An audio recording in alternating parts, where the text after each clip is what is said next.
모두 자리에서 일어서서 찬송가 2장을 부르시면서 하나님께 예배 드리도록 하겠습니다. 찬송가 2장입니다.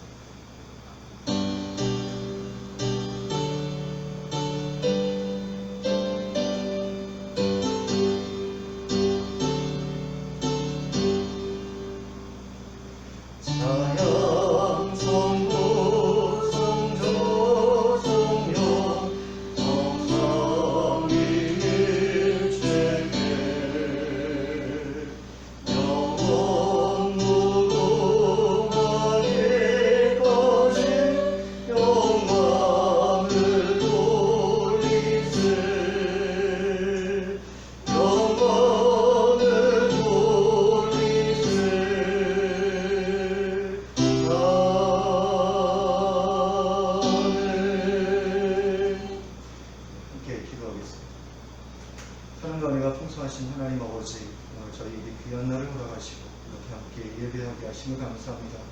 코로나로 인해서 각 가정에서 가정별로 예배할 수밖에 없는 상황입니다. 하지만 그런 가운데서도 하나님께서 우리 성도님들 한 분 한 분 찾아가 주셔서 만나주시고 그곳에서 하나님의 임재를 경험하게 하시고 하나님의 음성을 듣게 하시고 하나님의 새롭게 하심을 경험할 수 있도록 역사하여 주시옵소서. 예수 그리스도의 이름으로 기도하였습니다. 아멘.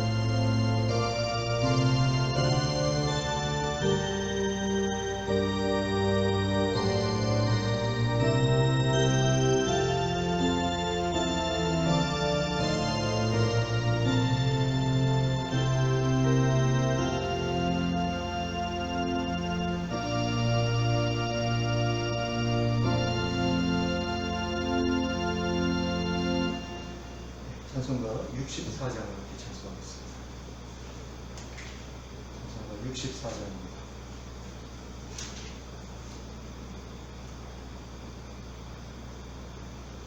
함께 찬송합니다.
모든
교동은 50번을 함께 교도하겠습니다.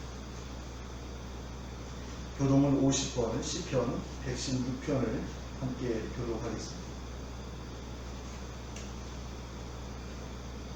교도합니다.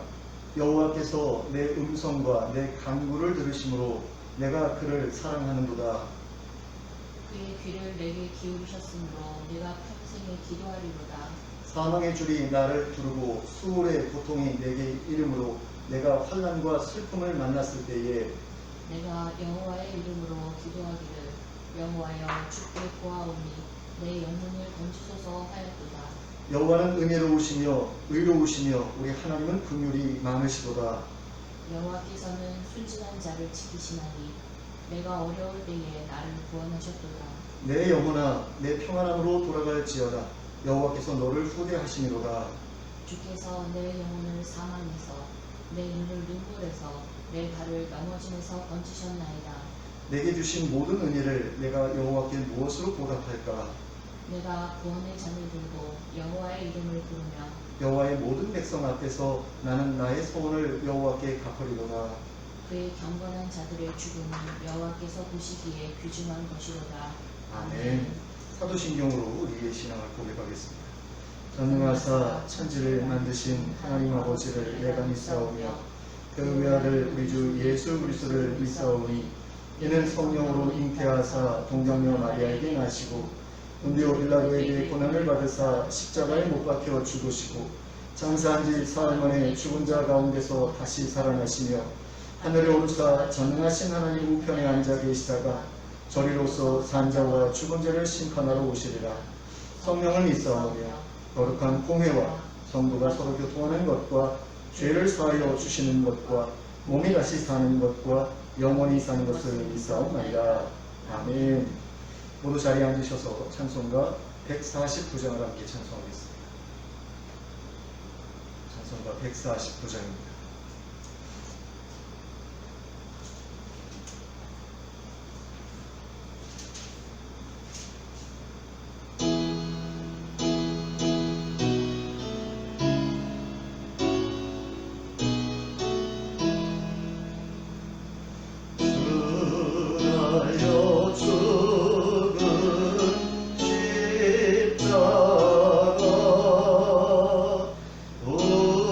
우리가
주님 가르쳐 주신 기도로 대표 기도를 대신하겠습니다.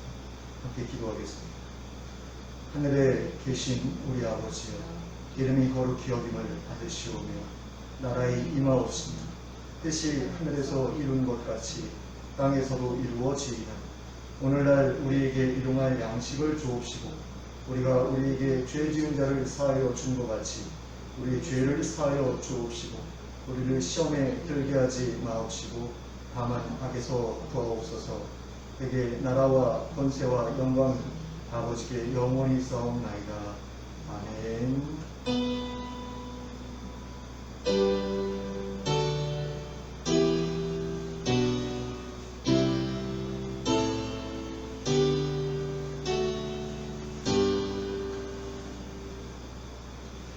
하나님의 말씀 함께 보시겠습니다. 마태복음 20장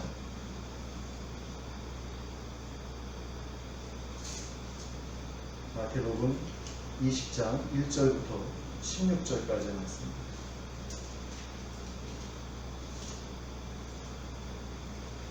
마태복음 20장 1절부터 16절까지 합독하도록 하겠습니다. 시작. 천국은 마치 품꾼을 열어 포도원에 들어보내려고 이른 아침에 나간 집주인과 같으니 그가 하루 한 데나리온씩 품꾼들과 약속하여 포도원에 들여보내고 또 제3시에 나가보니 장터에 놀고 서 있는 사람들이 또 있는지라. 그들에게 이르되 너희도 포도원에 들어가라. 내가 너희에게 상당하게 주리라 하니 그들이 가고 제6시와 제9시에 또 나가 그와 같이 하고 제11시에도 나가 보니 서 있는 사람들이 또 있는지라. 이르되 너희는 어찌하여 종일토록 놀고 여기 서 있느냐. 이르되 우리를 품꾼으로 쓰는 이가 없음이니이다. 이르되 너희도 포도원에 들어가라 하니라. 저물매 포도원 주인이 청지기에게 이르되 품꾼들을 불러 나중 온 자로부터 시작하여 먼저 온 자까지 삭슬 주라 하니 제11시에 온 자들이 와서 한 데나리온씩을 받거늘 먼저 온 자들이 와서 더 받을 줄 알았더니 그들도 한 데나리온씩 받은지라. 받은 후 집주인을 원망하여 이르되 나중 온 이 사람들은 1시간밖에 일하지 아니하였거늘 그들을 종일 수고하며 더위를 견딘 우리와 같게 하였나이다. 주인이 그 중에 한 사람에게 대답하여 이르되 친구여, 내가 내게 잘못한 것이 없노라. 내가 나와 한 데나리온을 약속을 하지 아니하였느냐. 내 것이나 가지고 가라. 나중 온 이 사람에게 너와 같이 주는 것이 내 뜻이니라. 내 것을 가지고 내 뜻대로 할 것이 아니냐. 내가 선함으로 내가 악하게 보느냐. 이와 같이 나중된 자로서 먼저 되고 먼저 된 자로서 나중 되리라. 아멘.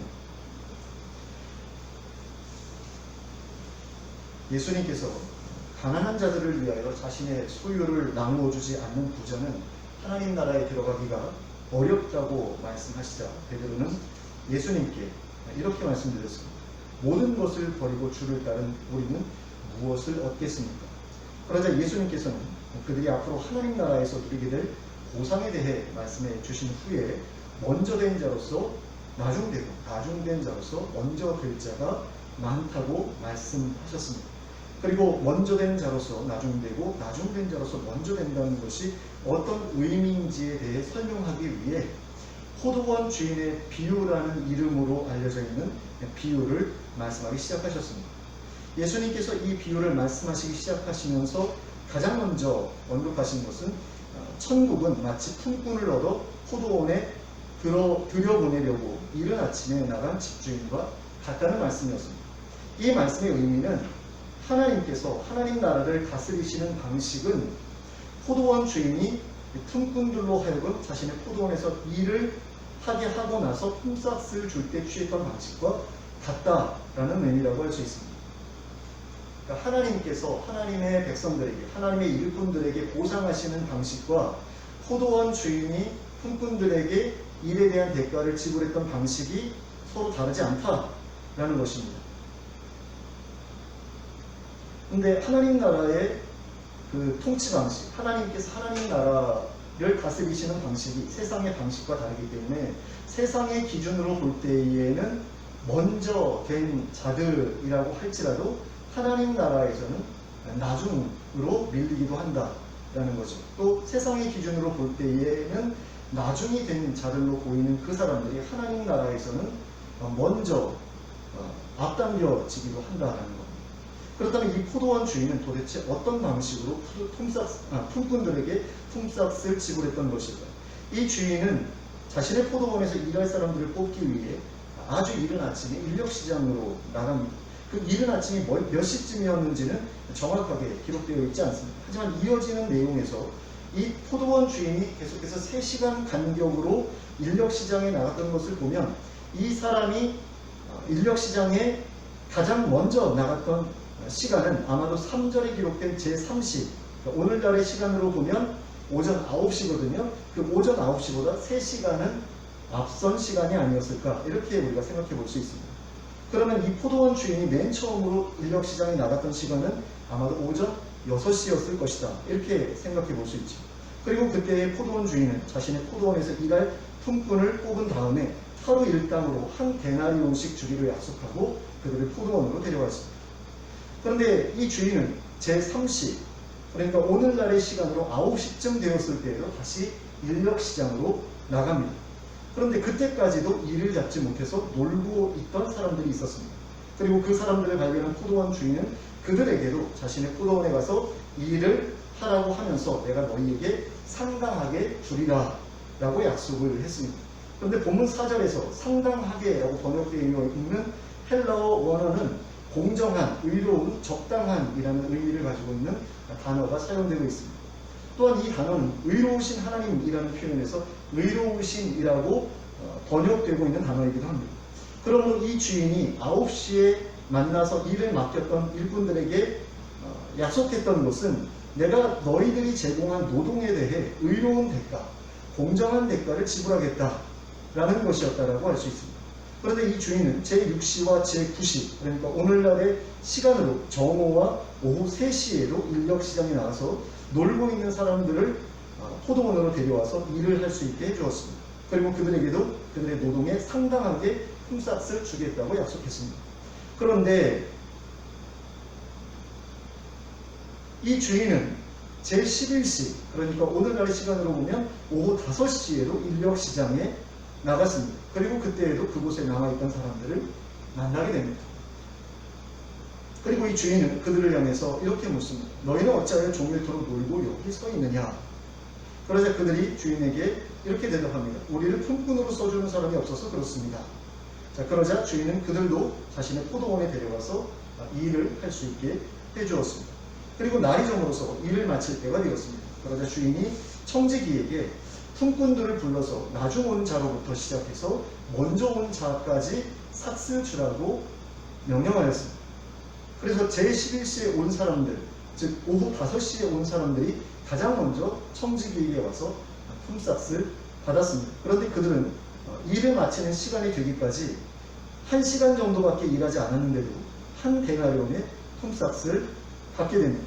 그러자 그 모습을 본 다른 일꾼들, 마지막에 온 그 사람들보다 더 일찍 와서 일하기 시작한 사람들은 자기들이 그들보다 더 일찍 와서 더 많은 일을 했기 때문에 더 많은 품삯을 받게 될 것이라고 기대했습니다. 하지만 그들의 차례가 되었을 때에 그들에게 주어진 품삯도 한 데나리온 뿐이었습니다. 그러자 그들은 포도원 주인을 원망하기 시작합니다. 맨 마지막에 온 사람들은 1시간밖에 일하지 않았는데도 하루 종일 수고하며 더위를 견딘 자기들과 똑같이 한 데나리온씩 주는 것은 불공평하다라는 이유 때문이었습니다. 아주 공정하지 않다라는 것이죠. 그러자 그 주인은 그 불평하는 사람들 중에 한 사람에게 이렇게 대답합니다. 13절과 14절에 기록되어 있는 말씀입니다. 친구여, 내가 내게 잘못한 것이 없느라 내가 나와 한 데나리온의 약속을 하지 아니하였느냐. 내 것이나 가지고 가라. 나중 온 이 사람에게 너와 같이 주는 것이 내 뜻이니라. 자, 15절도 봅니다. 내 것을 가지고 내 뜻대로 할 것이 아니냐. 내가 선함으로 내가 악하게 보느냐. 자, 그렇다면 우리는 이 주인의 행동을 어떻게 받아들여야 할까요? 이 주인이 말하는 것처럼 정말로 이 주인의 행동에는 잘못된 것이 없을까요? 한번 생각해 보셨으면 좋겠습니다. 자, 주인이 말한 바와 같이 주인과 가장 먼저 포도원에서 일하기로 약속했던 그 품꾼들이 주인과 계약한 것은 하루 일당으로 한 데나리온의 품삯을 받는 것이었습니다. 그러므로 주인이 그들에게 하루 일당으로 한 데나리온의 품삯을 준 것은 잘못이 아닙니다. 포도원 주인은 그들과 계약했던 그대로 정확하게 품삯을 지불했기 때문입니다. 그리고 그 다음에 온 품꾼들 역시 자신이 일한 바에 상당하게 품삯을 주겠다는 약속을 하고 일을 시작했습니다. 그리고 그 품꾼들은 포도원 주인이 말한 상당하게 라는 표현을 통상적인 일당인 한 데나리온 이내에서 일한 시간에 맞게 품삯을 주겠다는 의미로 이해했을 것이 분명합니다. 그리고 이것은 그들이 한 데나리온 이상을 받을 것을 기대하고서 포도원에 온 것이 아니었다라는 것을 의미합니다.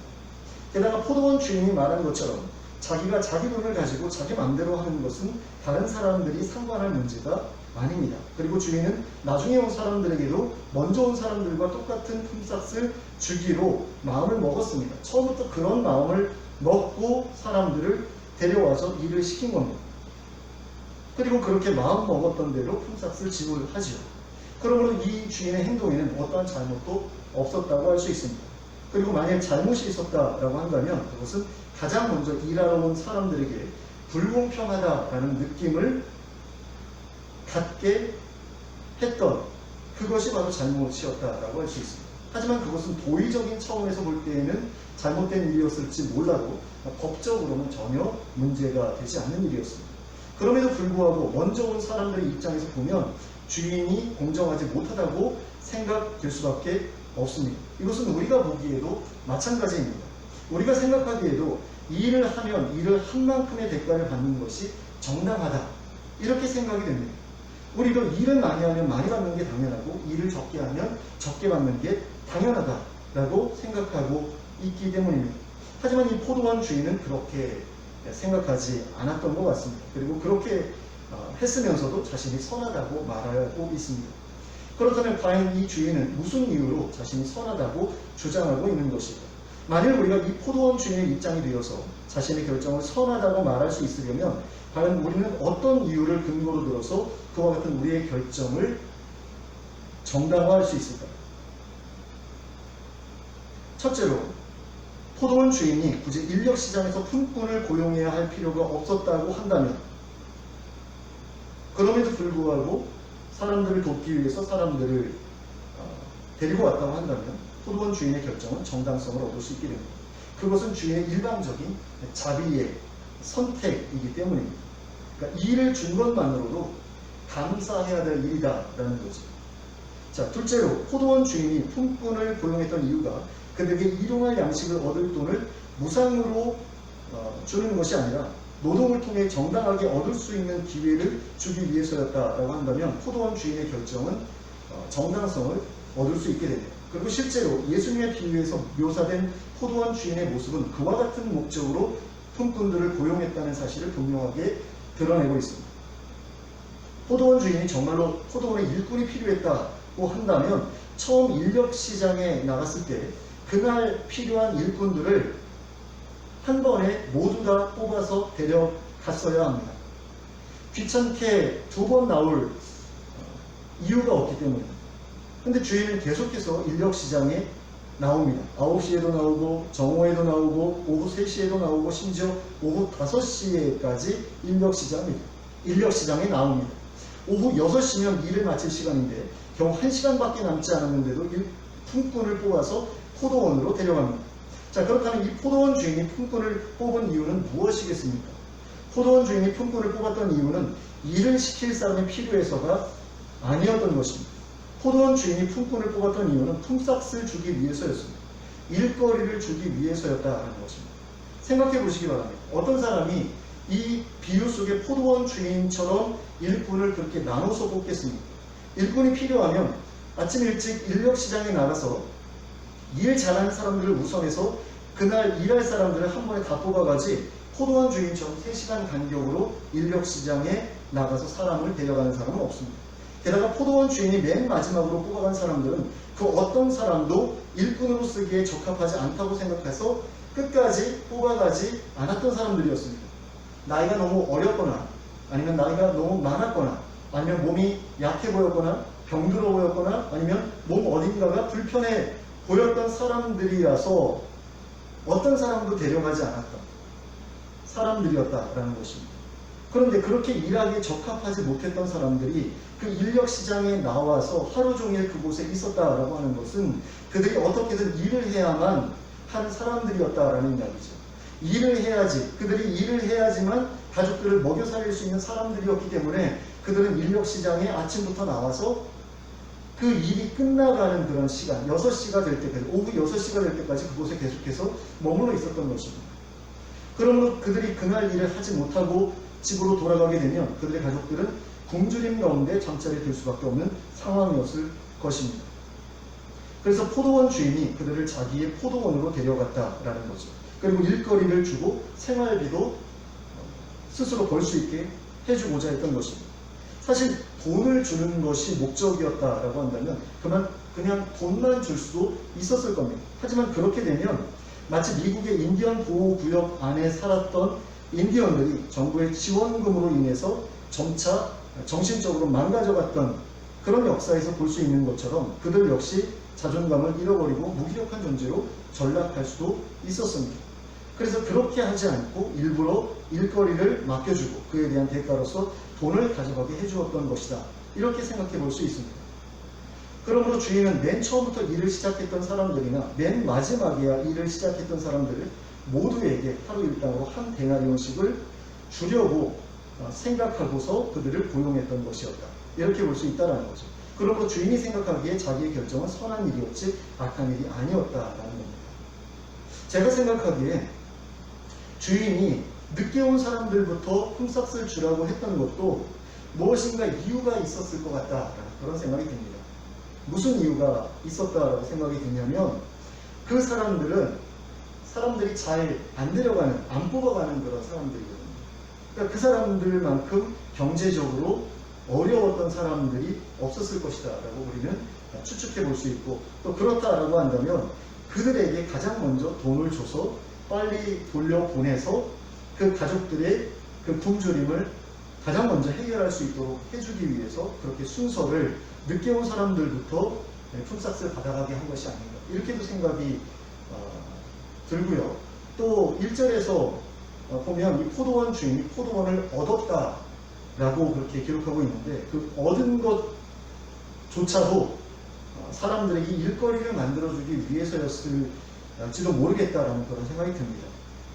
이 포도원 주인이 하나님이다라고 한다면 그렇게 생각해 볼 수 있는 여지가 분명히 있는 거죠. 그러므로 이 주인이 했던 모든 일은 선한 의도에서 나온 것이었다. 사람들에게 일거리를 주고 생활할 수 있는 그런 돈을 벌 수 있는 그런 그 자리를 만들어주기 위해서 포도원도 자기에게 필요 없는 포도원인데도 불구하고 그것을 이제 얻었고 또 거기에 여러 사람들을 데려다 일을 시켰고 그리고 정말로 사람들이 쓸모없다라고 해서 데려가지 않는 사람들까지도 일을 시켰고 그들에게 가장 먼저 품삯을 지불했고 이 모든 것이 바로 그 굶주리는 사람들, 일거리 없는 사람들, 이런 사람들을 위한 그 주인의 선한 의도에서 비롯된 것이었다. 그렇게 볼 수 있다는 거죠. 그런데 그런 선한 의도를 가지고 한 일에 대해서 비난을 받게 되자 포도원 주인은 자신의 원망한 이들을 향해서 굉장히 냉랭한 태도를 보이고 있는 것을 보게 됩니다. 14절에 기록되어 있는 내 것이나 가지고 가라. 15절에 기록되어 있는 내가 선함으로 내가 악하게 보느냐라는 말에서 우리는 포도원 주인의 분노를 엿볼 수 있습니다. 그리고 이러한 포도원 주인의 말을 통해서 먼저 된 자가 나중되고 나중된 자가 먼저 된다는 것이 어떤 의미인지를 짐작할 수 있게 됩니다. 만일 먼저 온 자들이 주인의 뜻을 이해하고 주인의 결정을 원망하지 않고 당연히 그랬어야 할 일이라고 순순하게 받아들였다고 한다면 포도원 주인은 그 먼저 온 자들에게 미안함을 느꼈을 것입니다. 그리고 자신의 결정을 이해해준 그들에게 크게 고마움을 느꼈을 것입니다. 그러나 그들은 주인의 결정을 이해하지 못했고 그래서 주인을 원망했습니다. 그래서 늦게 와서 1시간밖에 일하지 않은 사람들보다 주인의 마음으로부터 멀어지게 되는 그런 일을 선택해 버렸습니다. 하지만 늦게 와서 1시간밖에 일하지 않았던 사람들은 자신들이 일한 것에 비해서 과할 정도로 많은 품삯을 받았기 때문에 주인에게 고마움을 표현했을 것이고 그로 인해서 주인의 마음을 얻게 되었을 것입니다. 예수님께서 하나님 나라에서는 이와 같은 역전이 일어나기도 한다라는 사실을 제자들에게 말해주고자 하셨던 것입니다. 앞서도 잠시 말씀드린 바 있지만 베드로가 예수님께 우리가 모든 것을 버리고 주를 따라 싸운데 그런즉 우리가 무엇을 얻으리까 하고 물었을 때 예수님께서는 제자들이 얻게 될 보상에 대해서 하나님 나라에서 다스리는 것에 이 땅에서 포기한 것에 대한 보상 그리고 영생 이렇게 세 가지를 말씀해 주셨습니다.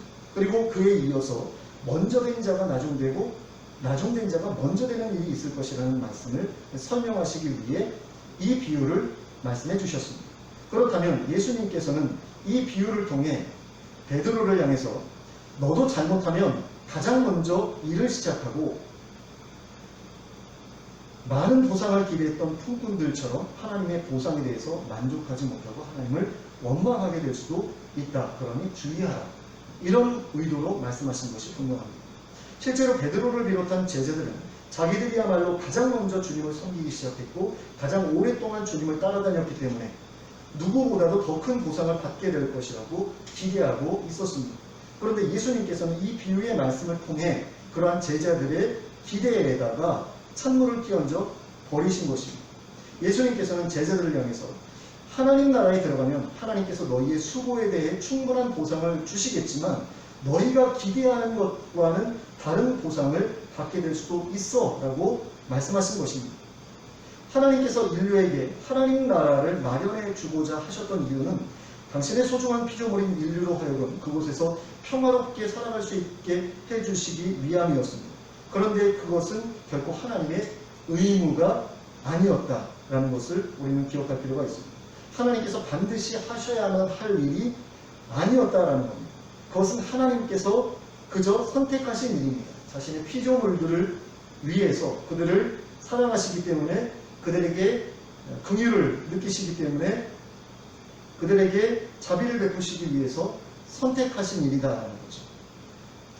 그냥 지구를 만들어 놓고 거기에 사람들 던져놓고 니들 알아서 살아 뭐 이렇게 하고서 끝내셨을 수도 있는데 계속해서 하나님께서 역사에 개입하시면서 하나님 나라를 이 지구 위에 계속해서 만들어 가려고 애쓰셨던 이유는 무엇이냐?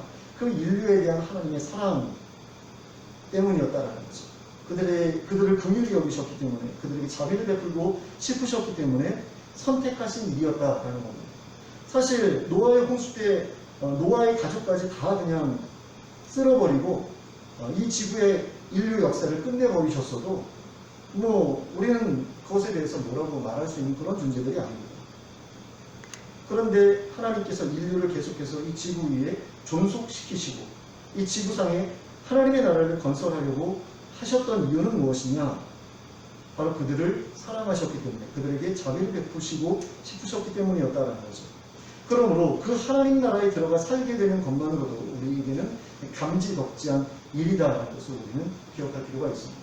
일자리가 없어서 굶주리는 사람들에게 생계를 이어나가는 데 필요한 일자리가 주어지면 그것만으로도 감사한 일 아닙니까? 그와 같은 것이다 라는 거죠. 근데 그 사실에 감사하기는커녕 자기보다 못해 보이는 사람이 자기와 똑같은 곳에 들어가서 자기와 똑같은 것을 누리는 것을 보면 못마땅해하고 하나님을 원망할 만한 그런 사람들도 있다는 거죠. 근데 그런 태도는 아주 배은망덕하고 후한무치한 일이다 라고 말하지 않을 수 없는 일이라는 것입니다. 근데 베드로의 모습을 보면 그리고 다른 제자들의 모습을 보아도 그들은 하나님 나라에서 다른 누구보다 더 큰 보상, 더 많은 보상을 누리기를 기대하고 있었던 것을 볼 수 있습니다. 그러므로 예수님께서는 제자들이 만약 그런 마음으로 하나님 나라에 들어가게 되면 반드시 실망하게 될 것이라고 생각하셨던 것입니다. 그래서 예수님께서는 이 비유를 통해 제자들을 향해 너희는 하나님 나라에 들어가서 다른 이들보다 더 큰 보상을 받게 될 것을 기대하지 말아라 하고 말씀하신 것입니다. 하나님 나라에 들어가서 너희들이 받게 될 보상을 다른 이들이 받게 될 보상과 비교하지 말라고 말씀하신 것입니다. 하나님 나라에서 더 많은 보상을 얻기 위해 서로 다투며 경쟁하지 말라고 하신 것입니다. 그저 하나님께서 주시는 대로 받고 주신 것에 대해 그저 감사하라고 말씀하신 것입니다. 그런데 오늘날의 그리스도인들 가운데에도 예수님의 제자들과 똑같은 기대를 가지고 하나님의 일에 열심을 내는 사람들이 있는 것을 보게 됩니다. 더 많은 사람을 전도함으로써, 더 큰 교회를 세움으로써, 더 많은 헌금을 함으로써 하나님 나라에 들어가서 다른 이들보다 더 큰 보상, 더 많은 보상을 받고자 하는 사람들이 있는 것을 볼 수 있습니다. 어떤 점에서는 그런 분들이 굉장히 귀한 분들이라고 볼 수도 있습니다. 하나님 나라가 실제한다라는 사실을 믿지 않으면 그분들처럼 열심을 낼 수 없기 때문입니다. 하지만 그러한 수고의 이유가 아니라 그러한 수고의 이유가 하나님 나라에서 다른 사람들보다 더 큰 보상, 더 많은 보상을 누리기 위한 것이라고 한다면 그것은 하나님께 칭찬받을 만한 일이 될 수 없습니다. 하나님께서 당신의 백성들에게 바라시는 것은 하나님의 일을 얼마나 열심히 또 얼마나 많이 했느냐, 얼마나 오래 했느냐 하는 것이 아닙니다. 하나님의 생각, 하나님께서 당신의 백성들에게 바라시는 것은 일이 아니라 마음이다라는 겁니다. 하나님 나라를 허락하신 것 자체에 대해서 감사하는 마음을 하나님께서는 우리에게 기대하고 계시다라는 거죠. 하나님 나라에 들어가서 영생을 누리면서 살아가게 해주신 것 자체에 대해서 감사하는 마음을 우리가 하나님 앞에 표현하기를 하나님께서는 기대하신다는 겁니다. 그런데 많은 사람들이 자신의 하나님을 위해서 많은 일을 하면 하나님께서 자신에게 다른 사람들에게 주시는 것보다 더 많은 보상을 주실 것이라는 기대를 가지고 하나님의 일을 해나가는 것을 볼 수 있습니다. 그러므로 그런 마음을 가지고 하나님의 일에 열심을 냈던 사람들은 막상 하나님 나라에 들어가게 되면 실망하게 될 수도 있는 것입니다. 다른 이들이 누리는 것과 자신이 누리는 것 사이에 그렇게 큰 차이가 없다는 사실에 실망하게 될 사람들이 많을 것입니다. 그리고 그로 인해 하나님께 서운한 마음을 품고 하나님께 원망하는 그런 마음을 품고 그로 인해서 하나님과의 거리가 벌어지는 그런 일이 생길 수도 있습니다. 이 세상에서는 누구보다 더 하나님께 열심히 있는 사람이었을지 몰라도 하나님 나라에 들어간 후에는 누구보다 더 하나님으로부터 멀어진 사람이 될 수도 있다라는 것입니다. 예수님께서는 바로 이와 같은 일을 경고하신 것이라고 할 수 있습니다. 그러므로 다른 사람들보다 더 많은 것을 소유하고자 하는 마음, 다른 사람들보다 더 높은 자리에 앉고자 하는 마음을 내려놓으시기 바랍니다. 또 다른 사람들보다 더 많이 일하고자 하는 마음, 다른 사람들보다 더 많이 열매 맺고자 하는 마음도 내려놓으시기 바랍니다. 만약에 그것이 어떤 대가를 기대하면서 다른 사람들보다 더 많은 대가를 받기 위해서 그렇게 열심을 낸 것이다 라고 한다면 그것까지도 내려놓으셔야 합니다. 다른 사람과 비교하면서 살아가는 일을 중단하시기 바랍니다. 세상 일이든 하나님의 일이든 그 어떤 일에서든 절대로 다른 사람들과 우열을 겨루거나 견주면서 일하지 마시기 바랍니다. 그저 하나님께서 일을 맡겨주셨다라는 그 사실에 감사하시기 바랍니다. 그리고 그저 성실하게만 일하시는 여러분들이 되시기 바랍니다. 그리고 하나님께서 하나님 나라에 들어가는 것을 허락해 주셨다는 사실만으로도 감사하면서 살아가는 여러분들이 되실 수 있길 바랍니다. 그래서 우리의 헛된 기도로 인해서 하나님과의 관계를 망쳐버리고 하나님으로부터 멀어지는 일이 없게 하시기 바랍니다. 오히려 자신의 부족함에도 불구하고 자신의 모자람에도 불구하고 하나님의 자녀로 삼아주시고 하나님 나라를 허락하시고 영생을 누리게 해주셨음에 감사하는 여러분들이 되시기 바랍니다. 그리하여 이 땅에서나 하나님 나라에서나 하나님과 친밀한 관계를 지속적으로 유지하면서 그분으로부터 절대로 멀어지지 않는 저와 여러분이 될 수 있기를 예수 그리스도의 이름으로 축원합니다. 아멘. 기도하겠습니다. 사랑의 하나님 아버지, 하나님께서 우리에게 허락하신 것이 그 하나님 나라가 얼마나 귀한 것인지 하나님 그 하나님 나라 자체로 감사하거나 만족하지 못하고 다른 사람들보다 더 많은 보상을 받고 더 높은 자리에 앉게 되기를 꿈꾸었던 하나님 예수님의 그 제자들의 모습을 우리가 오늘 본문을 통해서 다시 한번 확인했고 또 그것에 대해서 예수님께서 얼마나 우려하고 계셨는지를 예수님께서 하신 말씀을 통해서 우리가 확인했습니다. 하나님 그런데 그와 같은 우려가 제자들에게만 필요했던 것이 아니라 우리들에게도 필요한 것이 하나님 우리가 기억하기를 원합니다. 우리도 제자들과 마찬가지로 이 땅에서 열심히 하나님을 섬김으로써 하나님 나라에서 큰 보상받기를 기대하고 살아가는 그런 면들이 있습니다. 그러나 정말로 하나님께서 우리에게 허락하고자 하시는 것, 그것은 하나님 나라 자체라는 것을 우리가 기억하기를 원합니다. 그것만으로도 충분히 우리는 감지, 덕지해야 될 사람들인 것을 기억하기를 원하고, 하나님 더 큰 욕심을 가지고 더 많은 것을 다른 이들보다 더 많이, 더 크게 누리기를 원하는 그런 마음 가지고 경쟁하고 다투는 그런 일들을 우리가 더 이상 하지 않게 되기를 원합니다. 교회에서도 많은 사람들이 그런 것을 가지고 경쟁하는 것을 보게 됩니다. 세상에서 경쟁하는 것은 몰라도 교회 안에서까지 그렇게 경쟁하는 모습들을 볼 때 너무나 안타까움을 느끼게 됩니다. 예수님께서도 그 제자들의 그런 경쟁하는 모습을 보시면서 얼마나 마음이 힘드셨을까라는 생각을 해봅니다. 하나님, 우리가 다른 이들과 자신을 비교하는 그런 일들을 중단하기를 원합니다. 하나님, 다투며 경쟁하는 일들을 중단하기를 원합니다. 하나님의 커다란 보상을 기대하면서 열심히 내는 그런 태도도 우리가 내려놓기를 원합니다. 그저 하나님께서 이미 약속하신 것만으로도 충분히 감사하고 기뻐서 하나님께 충성하고 또 성실하게 하나님께서 맡겨주신 일을 감당하는 저희가 될 수 있도록 인도하여 주시옵소서. 그래서 그 어떤 것도, 어떤 부정한 생각도, 어떤 부정한 욕심도 하나님과 우리 사이에 끼어들지 못하게 함으로 말미암아 하나님과 친밀한 관계를 지속적으로 누리며 살아가는 저희 모두가 될 수 있도록 인도하여 주시옵소서. 예수 그리스도의 이름으로 기도하겠습니다. 아멘. 모두 일어서서 찬송가 219장을 함께 찬송하겠습니다. 찬송가 219장입니다.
이제는 우리 주 예수 그리스도의 은혜와 하나님 아버지의 극진하신 사랑과 성령님의 감동, 감화, 교통하심이 모든 사람들에게 자비 베푸시기를 바라시는 하나님의 마음을, 하나님의 뜻을 이해하고 그 뜻에 따라 하나님께서 결정하신 모든 일을 감사함으로 받아들이기를 소원하고 또 결단하는 주의 백성들 머리 위에 지금부터 영원토록 함께 하실지어다.